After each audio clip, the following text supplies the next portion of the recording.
Oh, there you go. Hello, Viva Las Vegas. This is Vicky Lynn and Viva Las Vegas. The dog won't quit barking. Celestino Bambino. Celestino Bambino. Come here, puppy. Breaks your heart. Here's the ball. Fetch. She's going. We having Christmas in July. Since I didn't have Christmas last year because I didn't get no Christmas cards, and I'm sending Christmas cards like now because I want Christmas cards from my family back home, at least Brenda and Benita. Junior, not so much. I know he ain't gonna send me none, but that's okay. I forgive him anyways. Ever star. Listen. Oh, he's singing in Spanish now. Freddie Prinze, one of the good ones, one of the great ones of all time. Yeah, my lighting's messed up because we had a flood here. September the 1st, somebody's birthday, by the way. Here's a Wild Angel story for you. Back when me and Glenn was running a convention service with 10 employees, I used to call Wendell all the time and say, I'm so bored waiting for these guys to get off the damn hauling truck to hauling in, hauling out for the conventions to put the exhibits up and take them down. So I'd call Wendell and mess with him on the phone because I was bored. But I love Wendell and that he's wild like me and he's a Scorpio like me, so I know he'd understand me. He enjoyed the gamble. Virgie enjoyed the gamble like I enjoyed the gamble. That's why I moved to Viva Las Vegas. So anyway, here's the story about the homeless people. I gotta tell you, this week's messing up because I just washed it. But how you think my eyebrows are really thin, like back in the 20s? I made sure I went and got them. What do you call it? They threading your eyebrows. It only it's $12, and I thought you just could make $700. I was gonna do that shit once upon a time.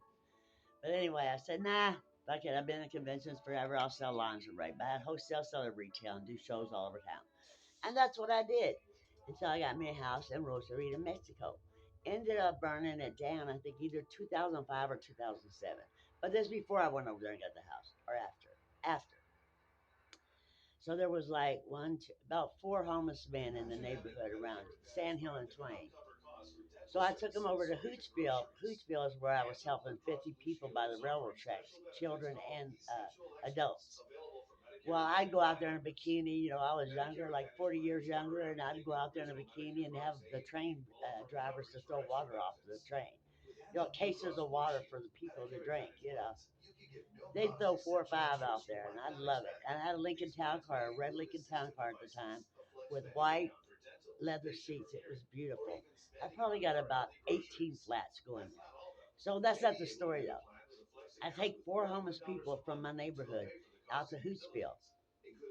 I can't even remember all their names, but I got pictures of them. I had a guy named Big Steve that looked like Walking Tall. That fucking TV started bothering me. Some commercial. Hold up. So anyway, I took him out there, and this one guy that was in the Hooch, Nixon was his nickname. We don't know his real name, and we don't care, but we know he's from New Mexico. He was a bootlegger. So at the time, I was a topless dancer, so I had boots. I had a hooch, like a teepee I bought, put out there, a 50-foot tent, and me and the homeless people would play cards in the wintertime out there. Summertime is too hot. I had three couches and a big fireplace in the middle. So anyway, this Nixon son of a bitch was still in my boots and licking them, and all my shoes was disappearing. So on my hooch, my teepee, I had a knife hanging and a gun. And there was this Metro police officer that liked to help the homeless. He used to come up there like 6, 7 in the morning, 6:30, wake me up. And the dog, Miss Seeley, she would bark the shit out of him. So I said, "Who the fuck's there?" My dog warned me he's coming. So he said, "Vicky Lynn, won't you stop doing this out here by yourself?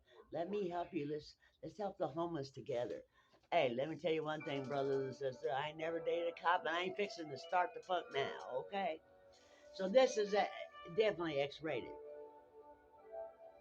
So when Nixon saw my boots and was licking them, I got pissed off. So I had these four. I just got a truck with a TV in it, a white, like off-colored white, like ivory truck. It was a used truck with a TV inside. It had two batteries. I just got it. I don't know, for 3 or 4 grand back then. It was around in the 90s, in the late 90s, like 97 or 98. I don't know. So anyway, took the 4 guys out there with me. I have wine, I have Crown Royal, I have Coke, I have a cooler, I have food, a little refrigerator that's full of ice. And all the homeless people, when the companies are around there, their warehouses would shut down at 5. Like they'd go take a bath in their water, their spouts they use for their companies. So I got used to taking a bath out there. So one night I got a little too fucked up and I rode around this Hoochville naked. I had a boyfriend named Bubby from what do you call it? Uh, it's up by New York. Shit, what's the name of it? Not New Hampshire. Come on, Baltimore, Maryland.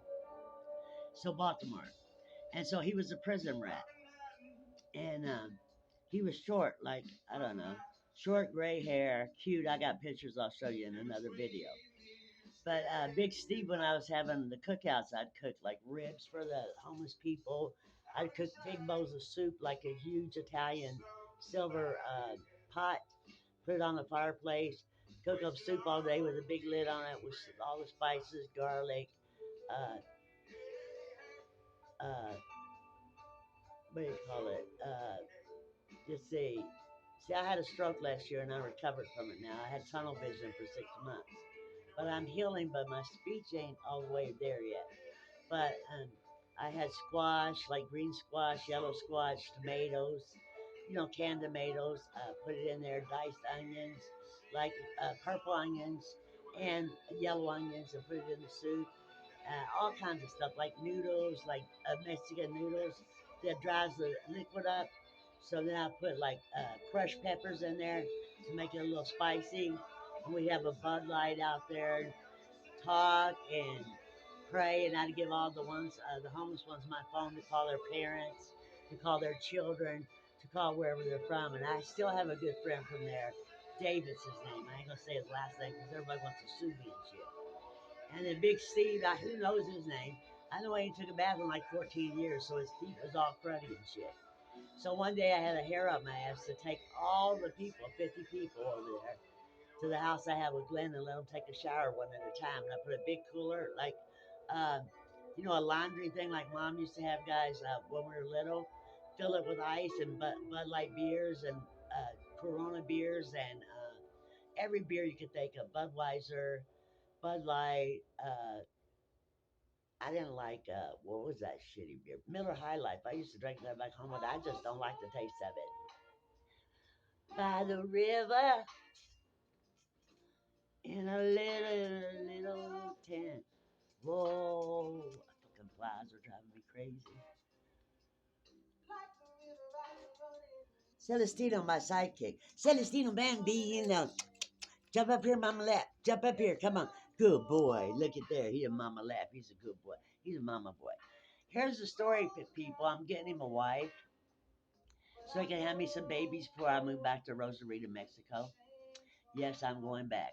I heard like last week, but I've been without a phone, so I caught it through my son's iPad he gave me.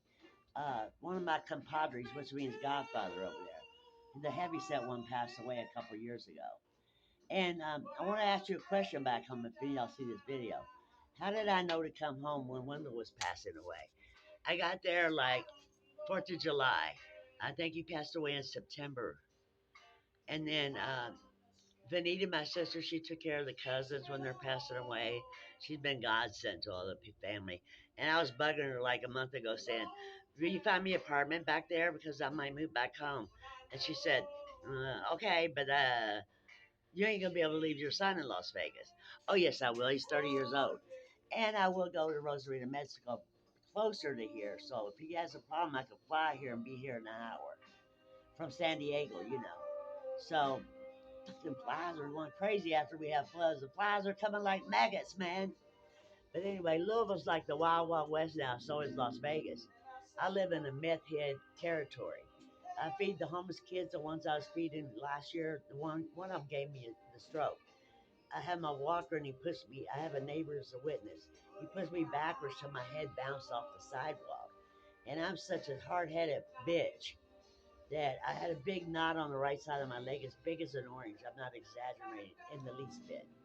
But I thank God every day that He healed my tunnel vision. I tell you what, I'm an entertainer no matter what. If I can sing good or not, it doesn't matter. It's because I'm enjoying myself and I'm loving my life. And I'm living each day to the fullest. Look, God put me down for a year. I had the stroke September the 11th, 2022. It's September the 20th, I think, 2023. Yeah, yesterday was the 19th. Today has to be the 20th. So I got some sleep with my puppy, Celestino Bambino. And the best thing I ever bought is this, the precious shit.